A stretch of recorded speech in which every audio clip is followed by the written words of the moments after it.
లో నాకు ఒకటైతే వినిపించింది. ఆయన ఏమంటారంటే, ప్రతిపక్షాలు ప్రజలకు చెప్పాల్సిన అవసరం ఉంది అనేటటువంటి మాట ఏదో మాట్లాడారు. అదొకటి అర్థమైంది.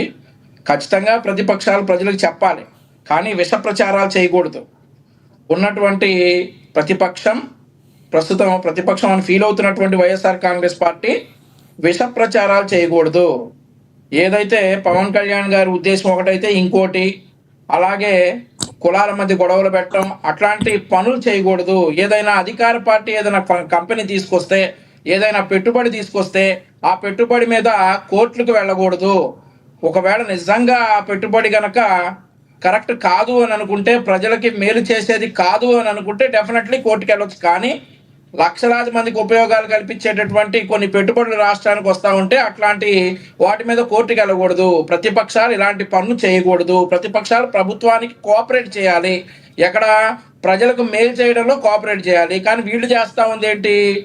ప్రతిపక్షాలు డెఫినెట్గా విష ప్రచారమే చేస్తూ ఉన్నాయి.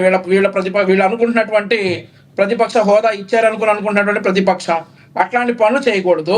ఇక మన టాపిక్కి వెళితే, ప్రతి కుట్ర, వీళ్ళు పన్నుతున్నటువంటి ప్రతి కుట్ర, ఏదైతే కూటమిని విచ్ఛిన్నం చేయడానికి వీళ్ళు చేస్తున్నటువంటి ప్రతి ప్రయత్నం ఈరోజు ప్రజలు గమనిస్తూ ఉన్నారు.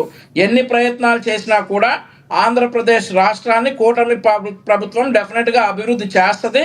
మీరు ఇలాగే కూర్చుని కుట్రలు పన్నుతారో, లేదంటే కనీసం ప్రతిపక్ష హోదా రావడానికి కావాల్సినటువంటి సీట్లు సంపాదించేటటువంటి ప్రయత్నాలైనా ఏమైనా చేస్తారేమో కానీ ప్రజలు మిమ్మల్ని విశ్వసించట్లేదు.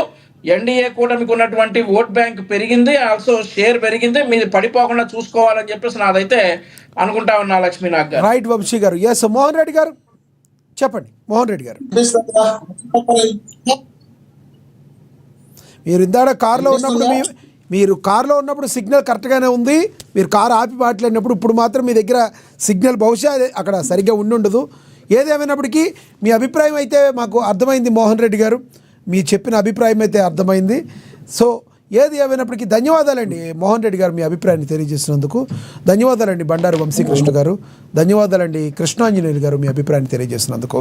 ఏది ఏమైనప్పటికీ కూడా మాకు ఎటువంటి పరిస్థితుల్లో కూటమిని విడగొట్టాల్సిన అవసరం మాకు లేదు. మేము సింగిల్గా అయినా పోటీ చేసి గెలవగలమని చెప్తుంది వైసీపీ పార్టీ. అయితే మీరు డే 1గా ఈరోజు కాదు, కూటమి